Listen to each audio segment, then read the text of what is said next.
Towers of Doom, map number 1, everybody! We are still in the round of 8 of the winner bracket here at the X-Cup Summer Playoffs, and we have Team Copium going up against Oxygen Esports, aka the Hardos. Another best of 3 series before we go into the winner bracket semi-final. A best of 5 series here on the second day of the playoffs. And again, as already in the previous games, once again a special shout out to Mr. X, the sponsor of the X-Cup series. We are already in the 4th season of this tournament series of the event. This is also going to be the last season, at least for now. But a very special thank you to him for making all of this possible. The teams are fighting now for 4,000 euros of prize money. We're down to the best 8 teams through the qualifiers. We played 10 qualifiers in total. 8 teams remain. And this is where things are getting real spicy. We got a double elimination system with the loser bracket. Best of 7 grand final and lots of best of 5 matches coming our way too. But at least for now we have one last best of 3 left here in the winner bracket, and now we got Oxygen Esports making their first appearance in the tournament, going up against Copium, who are of course going to try and take them down a notch and cause a bit of an upset. We have a sub player today for the blue team, and Nagrom is replacing Benny because he's been bad again. Apparently he's stuck at work, and I assume that he is going to play on the weekend. So Saturday and Sunday, I would be surprised if he wouldn't be here. Unless, of course, he has some really weird shift. I don't know if he switched his job, but maybe he still has to let a couple of trains through. In case you're not quite familiar with that story, so there was a tournament where Benny, before the tournament started, already said that at certain moments he has to have a break for like a minute or 2, and we've already all weirded out a little bit by him. We were like, I mean, I guess. So he said like, yeah, it's like 9:55, I have to go for like 2 minutes and pause the game. That, by the way, is a little bit of a weird one, that Hammer made it through. So Hammer was literally banned against nearly anybody else, but the team that plays the most Hammer somehow gets Hammer on the first pick. What the hell is happening here at Copium? But yeah, so pretty much Benny back then said like at very specific times that he needs to pause the game, and when he then actually did pause the game at those times, everybody was asking like, what is he doing? Like, what's going on here? And it turns out that apparently he was playing from a laptop and had to let some trains through. So those trains were appearing on schedule, and then he had to direct the trains or let them through somewhere. So it was like the weirdest thing ever. That's also why he ran the train mount for the longest time. These days he is riding a very rare and unique mount in the Nexus. A lot of jealousy on that. But Sergeant Hammer was let through, and I can only assume that Team Copium was baiting them in here and saying like, yeah boys, let's go and get your hammer. They go for Jojo, which has the blind. They go for Chromie, who has a lot of damage against Hammer and is always one of the tools that you can use against her. But if you give the Germans the Panzer, it's a mistake. If history has told us one thing, then it's like, no, you don't do that. So, Anduin and Dehaka are being played, and having Anduin now on the side of Oxygen Esports makes things just worse.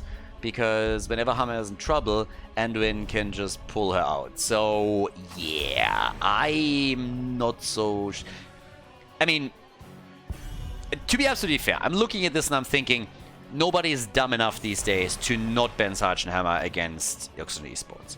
So, if we give Copium a little bit of credit, then they suspected that probably Hammer would be taken. So, their whole thinking must be that they have a strategy and an idea how to deal with the Sergeant. That they're baiting them into the Hammer and they're just saying like, hey, show us what you got. If that gamble works out, then respect. But if it doesn't, they're gonna look a little bit silly here. So, that's always what happens. If it works out, you're a genius. If it doesn't work out, then everybody is just like, duh, of course. So, here's Genji, here's Rhaegar. Yeah, they have a lot of dive that they have. But there's always a thing, right? If you have a strategy and you have an idea and it works out, then you are you're the smartest team in the world. Everybody's commenting like how you solve the puzzle. You are the ingenious that dealt with the strategy. And if it doesn't work out, then everybody is shitting on you and telling you how stupid you are for not making the obvious choice that everybody else would have made. Yeah. There's again Tyrael, played by Nick. I've been talking about this in other games, and he's still doing it. So we have Tyrael now played as that side laner. Nick is going to go for the judgment. We have Stitches played by Nagrom, which means that right now we're getting also a few more hooks in. And can have a couple of very dangerous plays, and even a bit of help for Sergeant Hammer if they want to use the the helping hand here. So we got Casper as our final pick. Towers of Doom again is our first map in the best of 3 series. And we get Leo as the final choice for Team Copium. Alright, the stage is set. Towers of Doom is the map. Let's go, everybody. Game number 1 between Oxygen Esports and Team Copium. Prepare yourself for battle, heroes. Nagrom, the sub player for the team, playing Stitches today, replacing Bad Benny since Bad Benny had to work. We got Nick on his account, Hans playing Tyrael. Again, this Assassin Tyrael, this side lane Tyrael is going to be super aggressive. Yasu on Anduin, Hazops is playing Sergeant Hammer. We got Copenhagen on Dehaka, Casper on Leoric for the red team. Anyone is playing Johanna. Guilty Spark is playing Rega. We got Gavlon, Genji, and Nano is playing Chromie. Nagrom has been a bad boy and has been silent. Not that that means a whole lot. I mean, Blizzard literally silences you for anything these days. If you say a bad word, then you're getting punished. But if you run it down intentionally and you keep feeding the entire game, that's totally fine. So, yeah. This is probably one of my biggest issues that I have with the entire Blizzard setup. One of the things that will tilt me to the end of my days is, by the way, not only a sin that Blizzard has, but other teams have it too. If you have in your settings a setting that explicitly tells you that you're okay with mature language, if you have to, it'll give a checkbox to say, hey, I'm okay with mature language, meaning somebody saying fuck, shit, or whatnot else, mature language, yes, and then you punish people for using mature language, then all that I can tell you is fuck off. That's like one of the dumbest things that I ever heard my entire life. If you have that setting and you have to actually agree to that, then you can't punish people for it. You can still, of course, punish people for going crazy and telling others to not kill themselves or whatever. But yeah, it's crazy, the stories that you sometimes hear what people are getting silenced for. A little bit of a tangent here, and this is not only true to Blizzard, this is actually something that a lot of game developers are very guilty of. But yeah, it will never cease to amuse me because it's one of the dumbest things I've ever heard in my life. I just agreed to hear that particular language, but if anybody uses it, no, there's your report and boom, now you're banned or silenced. Ridiculous. Also, camps taken on both sides now. We got Nick doing his Tyrael thing. I, by the way, really like the skin that he has, but I just have to call him out on the tint. This is not really the right tint for this one. The skin is correct, but you gotta go for the other tint. It just looks way better, way more dangerous and so on. So, yeah. But either way, we now got Yasu and Nick in the middle. They're also moving up towards the top. They'll Copen. If you're playing with Hammer, level 7 is, of course, the one talent that you're aiming for because it gives you all of the mobility that you need. Or, well, that little bit of mobility in Siege mode that you're really looking for, right? We have also the Paralyzing Rage right now for Leo. And yeah, Gavlo is still Genjing it up in the middle of the map. How are they going to deal with Hammer? Is it only Chromie? Is that really the gameplay here? Are they just trying to use a couple of blinds and Chromie? Or can they really keep an eye on Hazu and make the game difficult for him? Those hooks are on point, by the way. What is it with French Stitches players? Like, seriously. Masquerade has been playing him a lot with big success. We've seen Nagrom with some crazy hooks in the past already. And anybody remember JPL? It's always the Frenchies.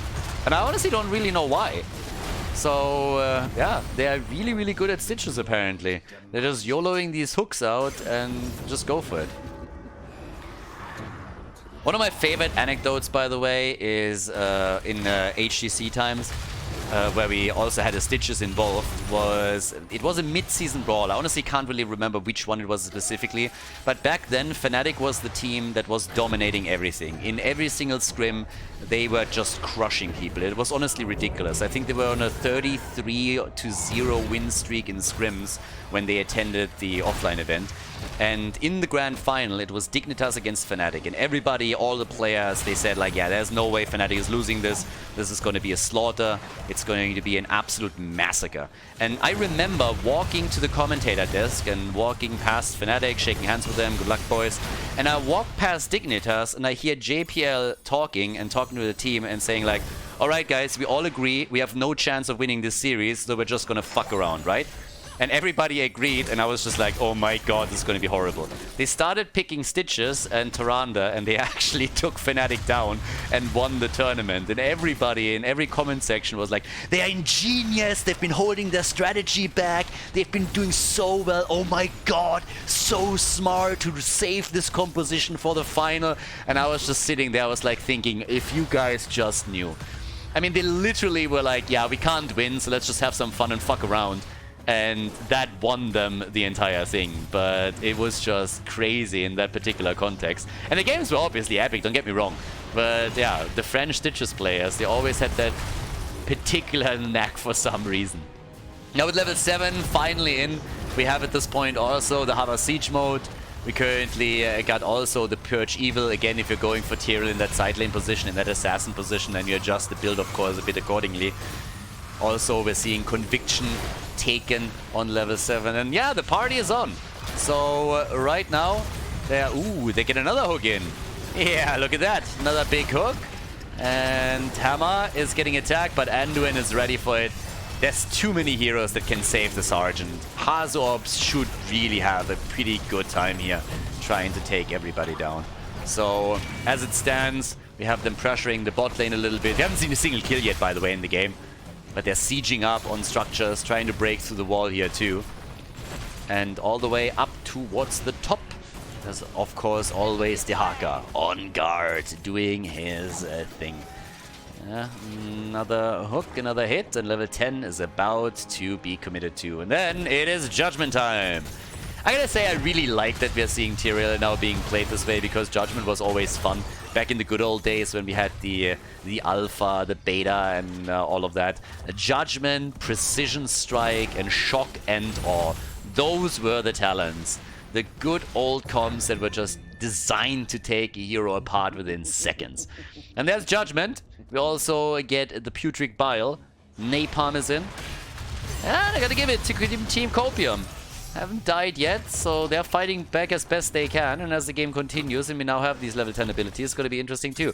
I personally expect Anduin to go for the Light Bomb, and there he is. Yeah, I didn't really think that he would go for the word. But rumor has it, he has all the words. He has the best words. Everybody says so. It's tremendous. But apparently he's not using them today. So instead we're seeing him with the Light Bomb. Altars are being exchanged, but the pressure is now definitely on. And Hazu, he had enough of it, and once the Chromie appears, he's like, nah, I'm out of here, boys. Thank you very much, but not today. So a little bit of a lead for the blue team. They're getting the hits in. We got 28 points against 32 right now. And, of course, camps are very, very high on the priority list for both of them. Chromie with a timeout, like a little schoolgirl right there. But they are committing to this fight. Color me intrigued. Nice timeout to dodge out on Tyrael, but Rega got wrecked in this one. And they're trying to focus down Gavlo as well. Quick slam from Stitches, and that's the end of Genji. So he's already gone. And that's the first 2 kills of the game. So they protected the camp, and they were able to take 2 kills. And now they can try and pressure down here at the bottom of the map. But bit of a ballsy move by Team Copium. They definitely weren't looking forward to just waiting around the entire game and letting Sergeant Hammer pressure them. So they tried to go for the invade.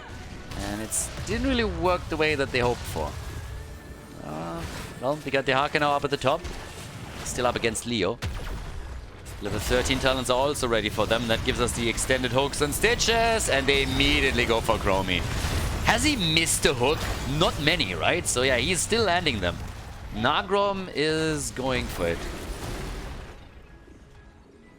Yeah. The French homing missile.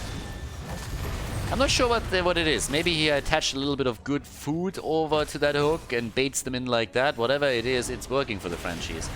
So, yeah. A couple of mussels or something. Ah. Last time I was in Paris, I actually had some mussels in one of the restaurants. Where was that for? That was for an event, actually.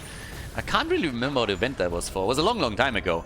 But I remember that we went to a restaurant and they had mussels and I had those. And oh my god, they were so good. So, yeah. Very, very good food there. Anyways, now that we're heading into our next altar battle, it seems like these hooks are still on point and Rega is immediately in trouble. And yes, they can't get that just yet. We have a double altar currently up. No talent advantage. There's the light bomb. They go for Rega, but he's still alive. He's still trying to get away from the Putric Bile, and Guilty Spark has some problems with that and gets murdered. The Robodog is down. Another drag on anyone this time, and it could be the end of Jojo, and it indeed is. Rega down, Jojo down. They go for Genji on the left side too. They're really trying. At least Stitches is eliminated. So that's the first kill for Team Copium. But they are now losing both of these altars, which means another points off the core. That's going to drop them down to 20. And Nano is realizing that he's very, very alone right now.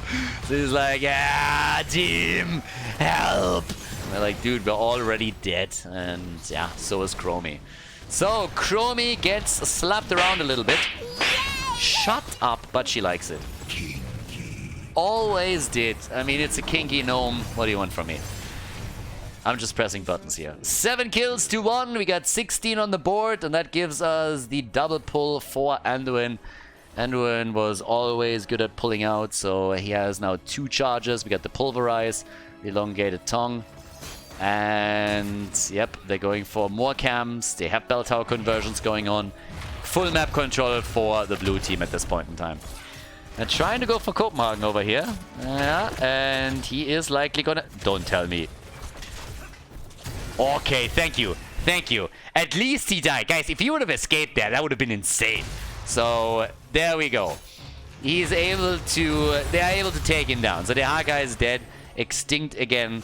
The poor dinosaur over here. But...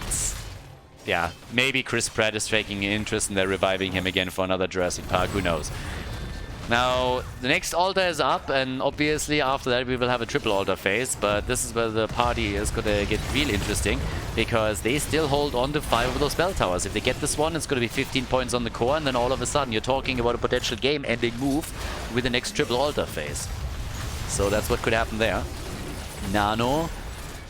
A lot of pumpkins, by the way. Is it Halloween already? Pumpkins everywhere. Look at these hooks!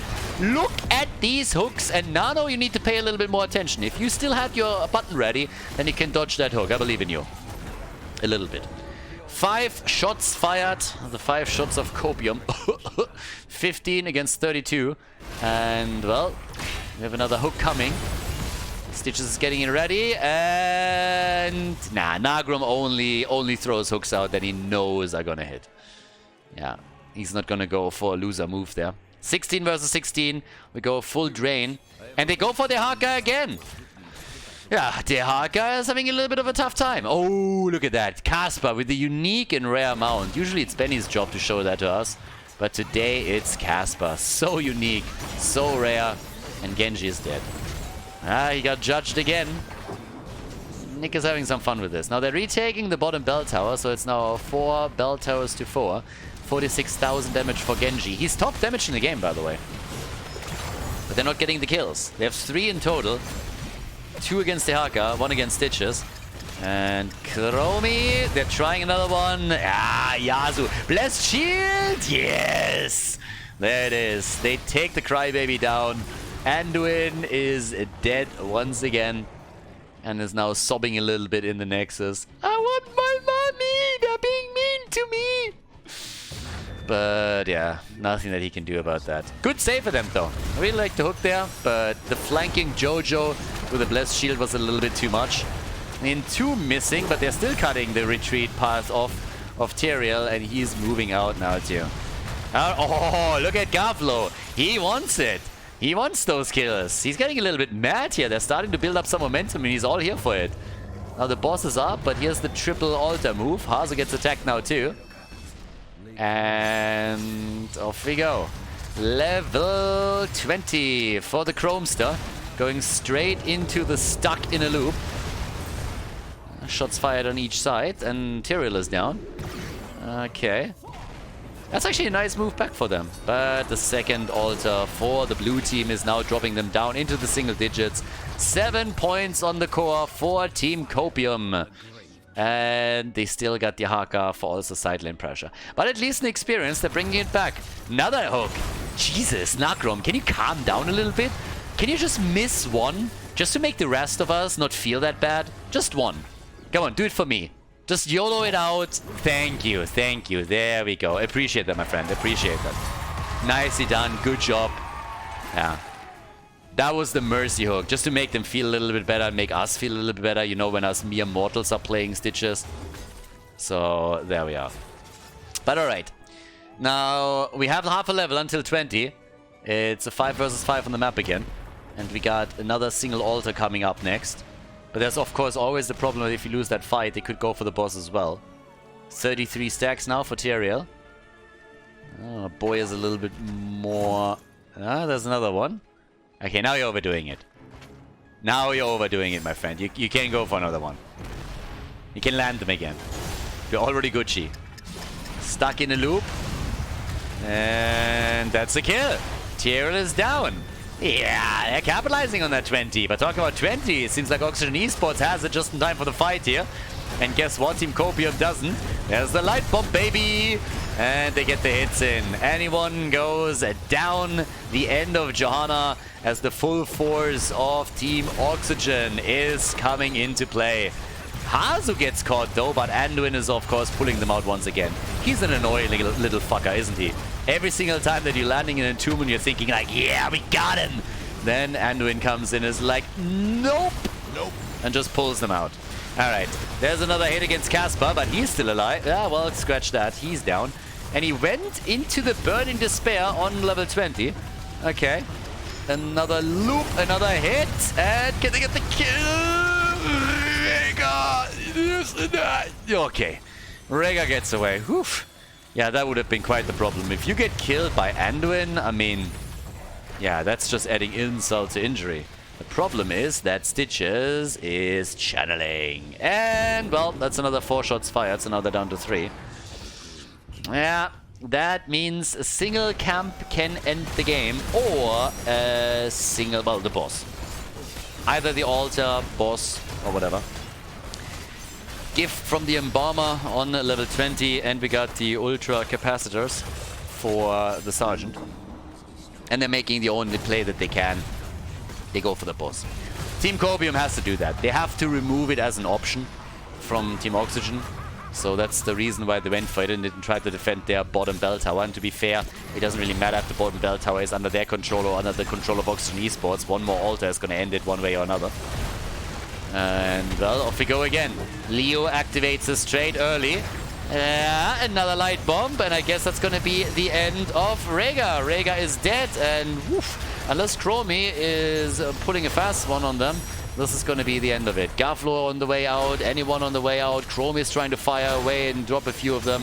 But this is looking real bad. It's 6 bell towers to 2. They took the top control, the bottom control. They're escorting the pumpkins in. And I think they're going to make it happen. First one already connects. And that, ladies, is a game. Nicely done. Victory on map number 1 for Oxygen Esports as they're taking the lead in the best of 3 here at the X Cup winner bracket.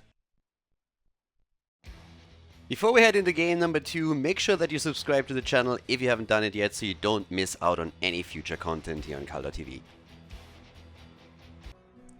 Map number 2, Tomb of the Spider Queen, is our second map, Oxygen Esports. They were able to decide the first map in their favor. Obviously, they're aiming for the winner bracket semi-final, where they would face off against Chili Mountain, which would be pretty spicy best of 5. I'm really looking forward to that, always assuming that Oxygen Esports can take the series. Team Copium, of course, has different plans. They are the ones that are going to try and force the third map now by taking Tomb. Brightwing gets banned, and the big question, does Hammer get banned, yes or no? They were apparently confident that with Chromie they could take the Hammer down, but apparently they didn't really think about Stitches. Stitches was just murderous. I mean, towards the end, Nagrom really decided that he would miss a hook or two just to make the opponent feel a little bit better. But at the beginning, I mean, damn son, he didn't miss anything. It was nasty. I mean, really nasty. So now that we're heading into Tomb, what are the bans? Brightwing's gone, so is Blaze. Obviously, wave clear is going to be fairly important here. But what's it going to be? Actually taking a long time right now. Chromie. Okay. Kind of done with that too, I suppose. But does that mean Sergeant Hammer is being banned? Or do they just gamble and hope that it's not being taken? They, by the way, chose the map. They gave Oxygen Esports first pick, first ban, and chose the map instead. And they decided that they want to face them on Tomb of the Spider Queen. Ballsy move. They're getting rid of Junkrat. Is it hammer time? It's hammer time. I swear to God, one of the reasons why they're picking Sergeant Hammer right now every single time is just because they want to make sure that throughout the entire tournament, every time a team meets up against Oxygen, they're just wasting one of their bans. Or not wasting, but using one of their bans on Sergeant Hammer. That's the game plan here. For sure. Okay, we got Johanna and Anduin. Yeah, they go for Team Blondie, apparently. Alright, who else could they pick? Chromie is banned. Who are Blondies in the game? It's actually a little bit embarrassing, but I honestly don't know. I can't tell you. Now that I think about it. Who else is blonde? I guess Uther, right? Wow, this is really embarrassing. I have absolutely no idea who else they could currently take here. At the same time, I also make the mistake that I'm thinking about the roles that they still need, and that obviously limits my choices a little bit. But yeah, either way. We got Hoga and Lucio. They could get Nova. They could get Nova, they could get Jaina. I mean, the damage is covered. You have Nova, you got Jaina. But who are you taking on the side lane? That's a problem. Who could be the side laner? That's a real issue. Anyways, Lucio, he's banned. Taken. Diablo's banned. And they're also banning Hanzo. Yeah, no vision through him. No interrupts there. With Anduin, maybe even a Genji pick right now. So that's something that they could take too. Go for that light bomb engage with him. Giving Yasuo Lucio is a bit dangerous, by the way. There's a reason why most of the teams are banning Lucio against Team Oxygen. Simply because Yasuo is insanely annoying with that hero. And on Tomb of the Spider Queen, you have very quick rotations. I like it. Zarya. Zarya and Yrel. Look at that front line. Holy shit. What is that damage going to be? Are they going to play a Vala here now that they have Zarya? Or what's the play? I mean, that is a beefy front line. Holy hell. Zarya, Yrel, and Jojo. With Anduin behind it. Damn, son. We still need the main tank for Nagrom, and is Nick just gonna go for Tyrael again, or do we see something a bit different? Nah, it's again Tyrael. Actually, Nagrom is on Tyrael at least for now, so main tank Tyrael. And him on Leo, he could still swap things around a little bit. But what is Nano now gonna pick? I mean, I want to see something a bit crazy. Come on, give me something here. I mean, at least a Tracer or Vala, something. If you go for Zarya here, I want somebody that just goes ham. It just doesn't care, you know, it's full in the opponent's face now. It's Vala. Alright, it's Vala. Let's go, boys. Tomb of the Spider Queen, map number 1. Can Team Copium turn it around? Yes or no? We'll find out now on Tomb of the Spider Queen. Oxygen Esports against Team Copium on the second map of the best of 3 with Hazorps on Sergeant Hammer. We got Copenhagen on Leoric, Nagrom on Tyrael. Hans, aka Nick, is playing Hoga, and we got Yasuo on Lucio.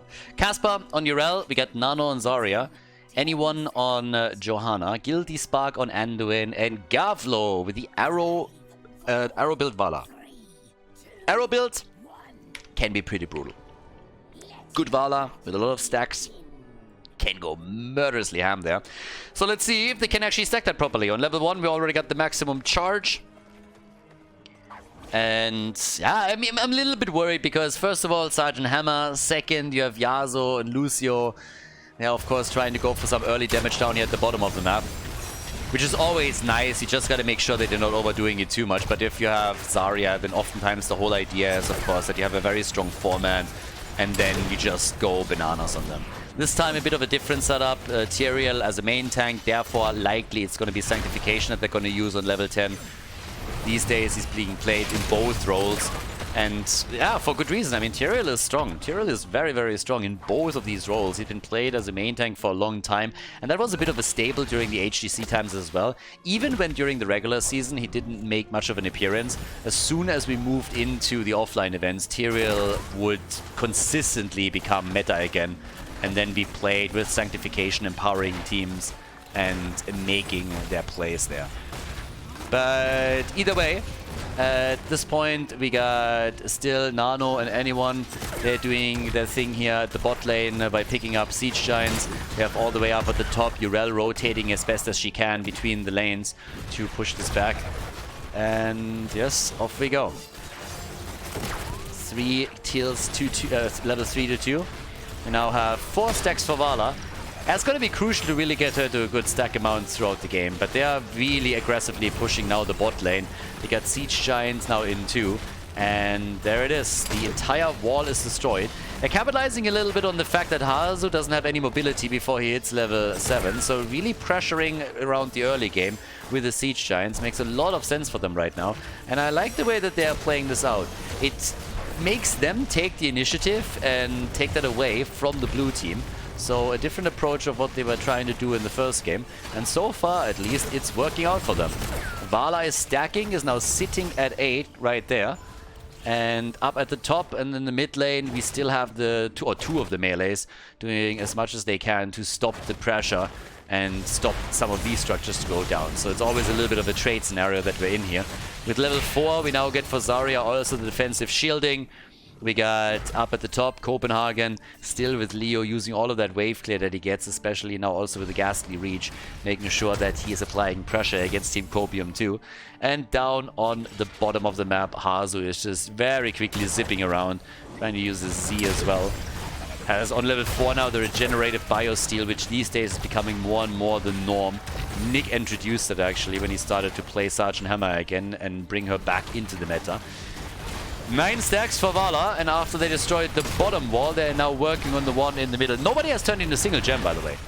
Not a single gem has been delivered. They got plenty, though. Nobody has died yet either. And it's all about trying to take the structures down and really applying pressure. And Vala, of course, she wants a few more stacks. She's sitting at 10, especially in the early game. You need to make sure that you get as much as you possibly can there. And against Sergeant Hammer, it's easy for Khaldor to get double hits in, as long as they can keep him alive afterwards. So he just unleashes the double arrow time and time again against Hazu. And it's a very thankful target, because right now there's just no mobility. So you're going to get those guaranteed 2 stacks, and that is something that Vala is heavily banking on, which also results in her now having 12 stacks already. And is trying to turn in. Blue team already turned in a few of their gems. But yeah, Sergeant Hammer finally with level 7, so that is of course helping a lot now. And again, the build adjusted with the Swift Retribution and the Stalwart Angel, now that Tyrael is played in the main tank position. It's actually a pretty good series to showcase a bit the different styles that we've seen from Tyrael now over the last couple of weeks and months. Vala with Frost Shot, no real need to go for Monster Hunter here. Nothing that you could actually do there.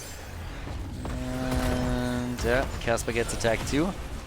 And there's potential turn-in, and there's the Web Weavers. Casper was trying to interrupt, and wow, I was just about to say, if he falls into the trap here and dies, that would be a big problem. With 28 gems, that's a majority of the gems that they're still holding. So you want to be careful with that. Got baited in a bit too deep in an attempt to prevent the turn-in from happening, but now they gotta, of course, face the music. And the objective is coming. Vala can get some damage out. She's currently sitting at 16 stacks, and they're starting to burn the wall down again. Try to make sure that they're having enough energy on Zarya to annihilate this Web Weaver quickly. Zarya just goes in and goes brrrr, and everything is dead. But they still got 2 more lanes that they gotta deal with, and thanks to the walls being destroyed earlier, that's a lot of damage that has already been done to the mid fort, and that's not the only one that gets attacked. The main party is happening at the bottom of the map, where Team Oxygen takes the entire thing. Nicely done. The fort is gone. They're able to claim the first outer structure, and in the middle they've also done at least some damage. Gavlo still stacking. Now Vala is already at 15,000 damage, close to what Hogga is bringing to the table here. But it's going to be the late game that we have to watch out for. And still the same attempt. I mean, again, you gotta go for as many of those double hits as you can. Once the level 10 abilities are ready, the game changes a bit because it's just so much more dangerous to go this deep just to get a couple of stacks together. And Casper at the top is also still sitting tight here. Urel, 37 gems, and she gets out. But this is always dangerous. I really would hope for them that Casper can turn in soon.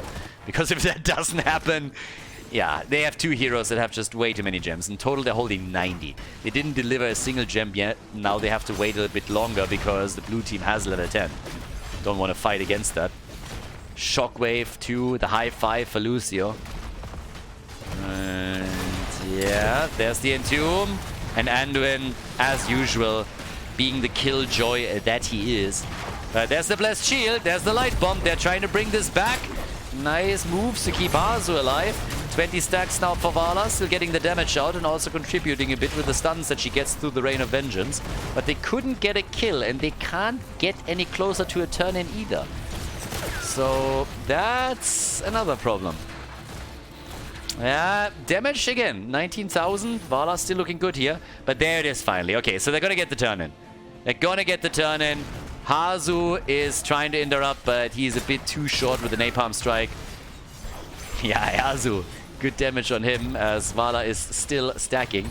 She is the main damage in the game for them right now. Obviously, you have a few others that are contributing too. And Tomb is missing as Copenhagen is slightly missing the target here. But we still have the Web Weavers to touch ground. But they're already going for Jojo. No, not like this. Johanna, this is not the moment where you want to die. Gets the W, is able to escape. Nano, on the other hand, he's down, and it's a triple kill, baby. It's a full triple kill, and they're also getting Vala. 41 gems destroyed here, 4 heroes taken down. Easiest defense of their life right now. And I'm pressing the wrong button over here, as it seems. Yeah, that is not a replay from this particular game. Yeah, sorry, that was my fuck up. If you have to press buttons, you know, sometimes I should have probably gotten another coffee here. I wanted to show you that scene again, but I screwed up the button presses, and now I can't. So, yeah, that's a bit sad. Sorry, boys. Sorry. We're going to miss out on that quad kill here. But yeah, next time. Next time. 4 kills to 0. I was just so impressed, you know, by the play from the last game or from one of the last games that I just had to show it to you again. Yeah, sure. Maybe not. You'll never know. Okay, level 13 is on the board now. We have 27 stacks, but that quad kill was a huge problem. They lost way too many gems there. They recovered a couple, don't get me wrong. So Casper sitting at 55, they got another turn in, but they lost quite a few. And without a single kill to their name so far, it's a problem as well. But yeah. Now, we got Hogger already dealing with the bot lane and getting another camp. And that means that while they are fighting for a turn-in, their bot lane pressure, the bot lane pressure against them is going to mount up soon. 13 is a problem. That talent lead is making things even more difficult. And Vala getting good damage on the board doesn't really help them in the long run. Sergeant Hammer is now also taking over on the top damage in the game. But the red team was able to turn in. So they're able to turn in. They got to deal with the bot lane a little bit, and then they should be able to also get level 13. Which allows them to fight on even talents with the opponent. But look at Nagrom. Nagrom is really in their face right now. As a main tank Tyrael too. So here we are. We got the Web Weavers on the map, but it's getting a little bit dicey here. They gotta get their 13, and they're still a little bit away from it. Holy Ground has been used by Tyrael on level 13, so that can be used as a bit of an isolation tool. And these Web Weavers are not doing anything. The one at the top lane is already dealt with by Leo. Now they got their level 60, their level 13. But they are really running into a bit of trouble here because that objective has pretty much done jack shit. Bottom of the map is the only one that is still in play, and I doubt that this one is going to do too much either. Light bomb being used, but that didn't do anything. There's the wave, and they go for the kill on Copenhagen, and he's dead. Leo is down, the gems are being recovered, but Hogger is pogging, he's pogging hard. They are all low, they are all in trouble, and a lot of them might die. Garflo gets out, I have no idea how. They killed Lucio. And holy hell, That was not bad. That was actually quite spicy if you think about it. Because that could have been going the other way very quickly. The bottom fort even destroyed. That web weaver, I was honestly dismissing it way too early. That web weaver did some work for them. But that little play here, I mean, check this one out. Leo's the first one to die. Then they're going for kills. Everybody is low, but it's actually Lucio that falls. They could have gotten so many kills here. I honestly think that if Vala would have died, that could have been such a disaster for them. But now we got at least 4 kills on the board for Team Copium, and they are finally getting a bit of momentum. They're still far behind in experience. And they don't have the gems for another turn in, but they're aiming for another fort as they're moving towards the top. And they're gonna get this one. Yeah, with Zarya, they're pressing it down. Oh, Lucio! Yasuo made it out, barely. Yeah, you gotta be careful. That Vala is starting to hurt, my friend. If you get the full barrage of the double arrow, then that is a lot of damage. 68 gems for Hans. 68 gems for Nick. He needs one more, then he has 69. And, well, we got still with the level 16 now also mechanical know-how. Vala is just stacking. All of these brawls are great for her. She really, really wants to stack this up. And they get a kill! Yeah, the gems have to be recovered. That's way too many gems. You need to recover those. The Sanctification was a little bit out of place to save him here. 67 gems for Nagrom. He needs 2 more. But he's trying to turn in. Yeah, no balls on this boy. But we got them close to level 16 now, Team Copium. So they're really fighting back here. They're doing the best that they can. And honestly, it's working well. Without level 16, they were able to get a kill. And they have Vala now on 41 gems. Bit curious about the level 16 talent for her. Are we going to get the Seething Hatred? We got 52,000 damage at this point. Sergeant Hammer is a bit ahead. Yeah. And off we go. It's Manticore. Alright, they're still going for Manticore. 4 kills to 3. And again, the plays towards the top. Those web beavers, they gotta be dealt with. And of course, Hogga is back. Hogga is back. Should be able to burn this one down fairly quickly. Vala is still topside though, so one web beaver in the mid lane nearly dealt with. Topside, yeah, Gavlo is doing what he can, but also has to move into hammer range every single time, which is definitely not a very thankful job. Yeah, don't want to do that. But they're getting it. It's the bottom of the map that should worry them a bit more though. Nice Entomb against 2, but can they capitalize on it? There's the light bomb already. Again, Tyrion with the Sanctification attempt, but got interrupted. Caspar right in their back line, still has the ult, doesn't even have to use it, but the bottom keep is now in trouble, and somebody really has to go down and deal with that web weaver, or that keep is gone. So they're sacrificing the top fort, and I think they're going to lose both now. Yeah, this is not looking good at all. The bottom keep is gone, Caspar is a bit too late, and the top fort has also fallen. So they're losing structures all over the place here. Yasuo is zipping around them.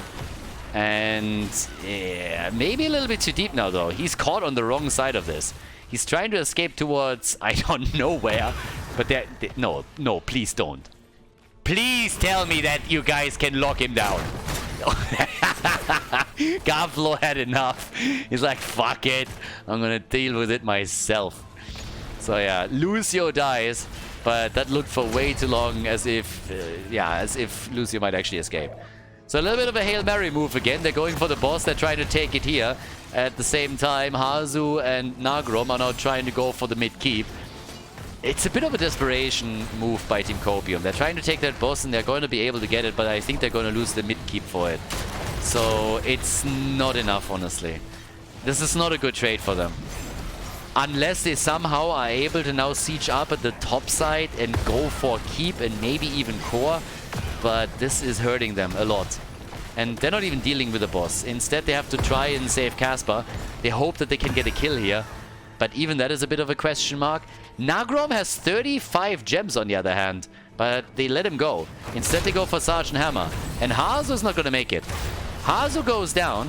So they take the Siege Giants. They have 60 seconds until Sergeant Hammer is back up on the map. At the top lane, the boss is doing some damage, but I don't really think that's going to be enough to really make a difference here. They have the gem count to get a turn in, but it's just all really scrappy. Also because the blue team is close to level 20 themselves now. Nagrom is still being hit and Garflo is closing in on 50 stacks. So with level 20 on their side, that could be even accelerated further. But I just don't see it right now because they're missing on so much. They've lost 2 of their keeps. They don't have level 20. 25 seconds until the Sergeant is back. And they're taking these fights now because they kind of have to. But Holy Ground is such a good tool in these choke points. Now the Entomb is also out. And we're talking about Buried Alive at this point. Hogger with a big poke, big damage. And they are about to go down. Double kill. They go for the triple. They go for the quad kill. And all of that is happening while Sergeant Hammer wasn't even on the map. Big quad kill for them. They got the turn in. Spray game is at least on point. That's a couple of bonus points, but that's about it. And it seems like they want to go for the core. Quick look at the fight once again. I mean, look at Hogger. Hogger is just pogging them out so hard, and then the rest of the team is diving in. Lucio is speeding them up too. And that's the entire team being destroyed. Urel obviously died a little bit after that too. And now they're just going for the core here. They still have also the explosion on Tyrael. They got the sanctification. There's way too much. I don't think there's a chance to bring this one back. It seems to me that Oxygen Esports is going to decide this game with a 2-0 in their favor and moves on to the winner bracket semi-final, where they will face off against Chili Mountain. So we got a real highlight coming up next. But here it is, 9 kills to 5, the 2-0 victory for Oxygen Esports in the round of 8.